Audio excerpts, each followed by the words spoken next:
Krishna. Hare Krishna. Welcome back to Bhagavatam Bites. So we're going to have a little bit of a bite today and read from the Srimad Bhagavatam. Okay, Canto 4, Chapter 9, Text 17. Om Namo Bhagavate Vasudevaya. Om Namo Bhagavate Vasudevaya. Om Namo Bhagavate Vasudevaya. Text 17. My Lord, O Supreme Lord, you are the supreme personified form of all benediction. Therefore, for one who abides in your devotional service with no other desire, worshipping your lotus feet is better than becoming king and lording over a kingdom. That is the benediction of worshipping your lotus feet. To ignorant devotees like me, you are the causelessly merciful maintainer. Just like a cow who takes care of the newly born calf by supplying milk and giving it protection from attack. Purport. Dhruva Maharaj was cognizant of the defective nature of his own devotional service.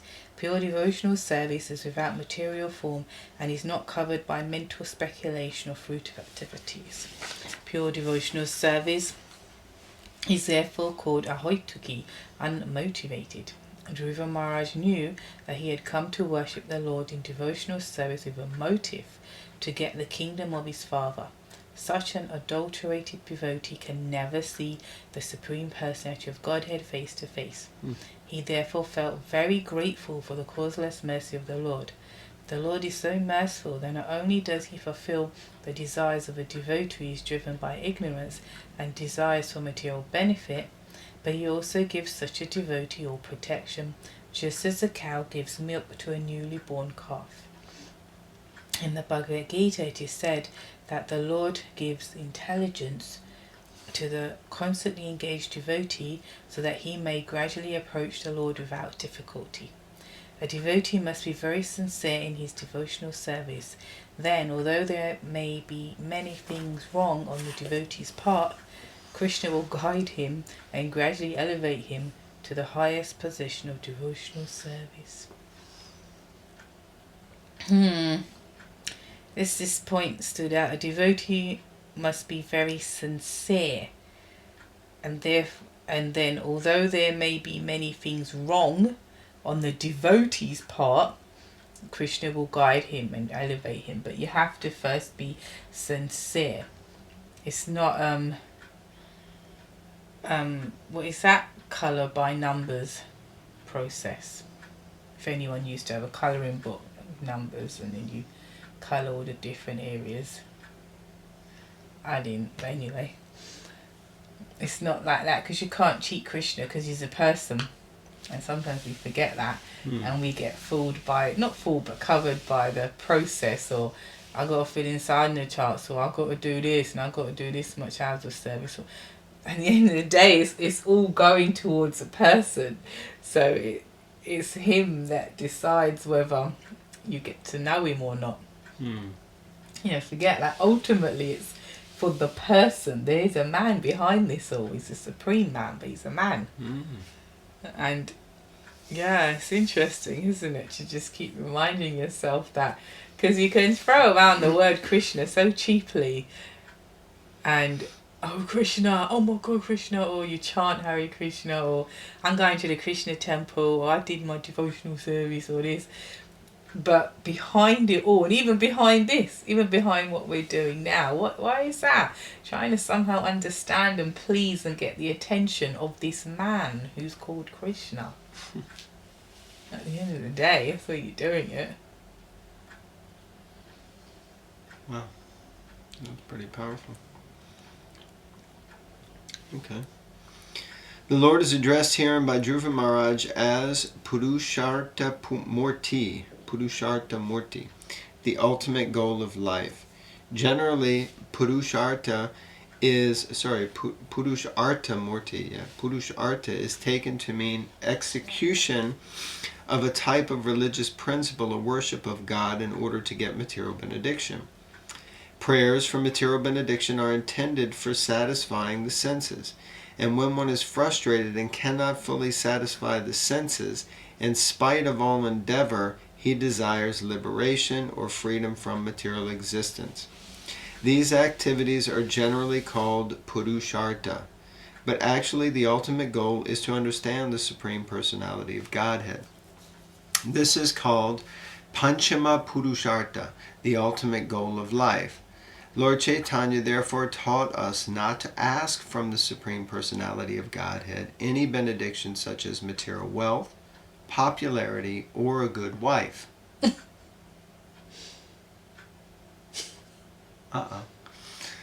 One should simply pray to the Lord to be constantly engaged in His transcendental loving service. Dhruva Maharaj, being cognizant of his desire for material benefit, wanted protection from the Lord so that he might not be misled or deviated from the path of devotional service by material desires. Read that last sentence again. Dhruva Maharaj, being cognizant, means being aware of his desire for material benefit, means he knew he wanted protection from the Lord so he might not be misled or deviated.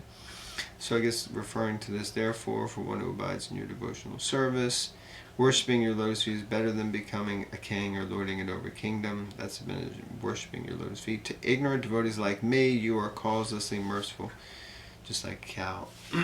So it's interesting because here, obviously, the stress is going on the principle of pure devotional service, wherein one really doesn't desire anything except for the pleasure of this man, Krishna, the Supreme Man, the Purush. And of course, before this, we have heard and commented that actually it doesn't matter what you go to the Lord for, the Lord is always kind. And of course, we see that in the matter of Dhruva Maharaj, because he clearly did not just want pure devotional service. He had a very powerful material desire. And still, he attracted the Lord because he followed the principle, the order of the spiritual master, Narada Muni, and he worshipped the Lord even to get his material desire. So the Lord still came to him. We also see this, and we just finished reading the book Second Chance, one of Srila Prabhupada's books. It's a compilation of lectures and verses from the Bhagavatam, the 6th canto, about Ajamil. And we see that Ajamil just chanted the name Narayan, his son, called out to his son at the time of death. And still the Lord sent the Vishnu Dutas, and they protected him, and ultimately he got darshan of the Lord. So we see that the Lord is very merciful. What I take away from this is that the devotee, when in the presence of the Lord, or when in the presence of greatness that is representative of the Lord, which means it could also be in the presence of the spiritual master, devotees may feel this, one realizes the impurities within one's own heart, feels insufficient, feels undeserving, feels lower than the low, and recognizes that, I'm so full of material desires. I don't want these material desires. I just want you, Krishna. You're the thing that I should want. And so therefore that is the mood of a devotee. A devotee just should want to perform pure devotional service. But as Prabhupada says here, so one should simply pray to be constantly engaged in His transcendental loving service. That should be our prayer. The challenge is that it may not always manifest like that. And so therefore it may be like the idea of the plane going from London to New York or London to Delhi. It looks like it's just going like that, but actually all the way it's going like this. So we just keep that due north of serving the Lord with pure devotional service, but recognizing that we may dip in and out of different things, different desires, but we have to come back to that due north of wanting only to serve the Lord with all our mind, body, and words, like that. Does that make sense? Mm-hmm. Sorry, I rambled. That's good. As usual. Text 18. The great sage Maitreya continued, My dear Vidura, when Dhruva Maharaj, who had good intentions in his heart, finished his prayer, the Supreme Lord, the personality of Godhead, who is very kind to his devotees and servants, congratulated him, speaking as follows. Thanks, mate. Well done. Well done there, Dhruv. Text 19. The personality of Godhead said, My dear Dhruva, son of the king, you have executed pious vows, and I also know the desire within your heart. Although your desire is very ambitious and very difficult to fulfill, I shall favour you with its fulfilment. All good fortune unto you. Purport. The Lord is so merciful to his devotee that he immediately said to Dhruva Maharaj, Let there be all good fortune for you. The fact is that Dhruva Maharaj was very much afraid in his mind, for he had aspired after material benefit in discharging his devotional service, and this was hampering him from reaching the stage of love of God. In the Bhagavad Gita, chapter 2, text 44, it is said, Bhogeshvarya Prasaktanam. Those who are addicted to material pleasure cannot be attracted to devotional service. It was true that at heart Dhruva Maharaj wanted a kingdom that would be far better than Brahmaloka. This was a natural desire for a Kshatriya.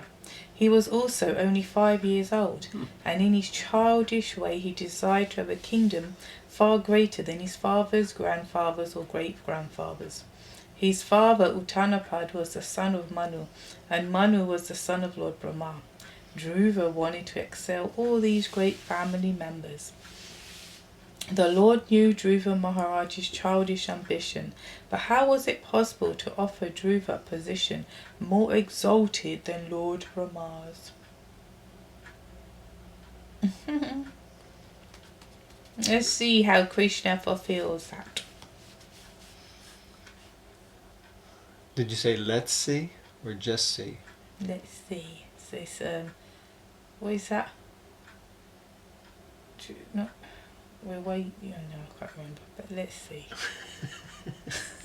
Creating anticipation, something like that. Tenderhooks. Yeah. So here we see that it's the wanted a kingdom, greater than his great-grandfathers. I think it reminded me that previously it had said grandfather, didn't it? Yeah, but it means the same thing. Yeah. So, the Lord assured Dhruva Maharaj that Dhruva would not be bereft of the Lord's love. He encouraged Dhruva not to be worried that he childishly had material desires, and at the same time had the pure aspirations to be a great devotee. See, there you go, like I was saying before. It is possible to have both within one person. As a wonderful devotee once said, that the true test of Krishna consciousness or greatness of Krishna consciousness, show one's greatness, is to be able to balance within one's mind the two apparent contradictions at the same time within the mind. So this is it. Dhruva Maharaj had material desires, big time material desires, and at the same time he wanted to be a pure devotee. So generally the Lord does not award a pure devotee material opulence, even though he may desire it. Well, there you go. That's interesting. So if you are a pure devotee and you have material desires, don't expect Krishna to give it to you, okay? So then you have to decide, should I give up the material desire or should I give up being a pure devotee? But Dhruva Maharaj's case was different. The Lord knew that he was such a great devotee that in spite of having material opulence, he would never be deviated from love of God. This example illustrates that a highly qualified devotee can have the facility of material enjoyment and at the same time execute love of God. This, however, was a special case for Dhruva Maharaj. Now this is like a really powerful statement because it's a very difficult one, because basically the tendency of the living entity is to have material desires, and then if you think, well, I can be a pure devotee and have material opulence, so Krishna, please give me material opulence, because I'm a pure devotee. But material opulence, it doesn't take much of it to distract us from the principles of pure devotion. So Dhruva Maharaj was a rare case, as Prabhupada is saying here, in that usually the Lord doesn't give it. If you're a pure devotee but you have some material desire, the Lord just won't fulfill that, because if He does, it could take you off the path of pure devotional service, of pure bhakti. So, but in this case, Dhruva Maharaj was able to have both. But we can see by Dhruva Maharaj's prayers, and as you said, we'll see in the future what happens, but Dhruva Maharaj is, at this point he's realizing, but I don't want those things. I know I did, but actually if I have to choose, or not that even if I have to choose, I'm already choosing. I'd rather just have you, as a pure devotee, I'd rather just have you, Krishna. So, yeah, like that, that's the mood. Okay, maybe we pause it there. The next one has quite a long purport. Alright, everybody. Thank you very much. Thank you. Please continue to read Srimad Bhagavatam, and Jai Srila Prabhupada. Hare Krishna. Hare Krishna.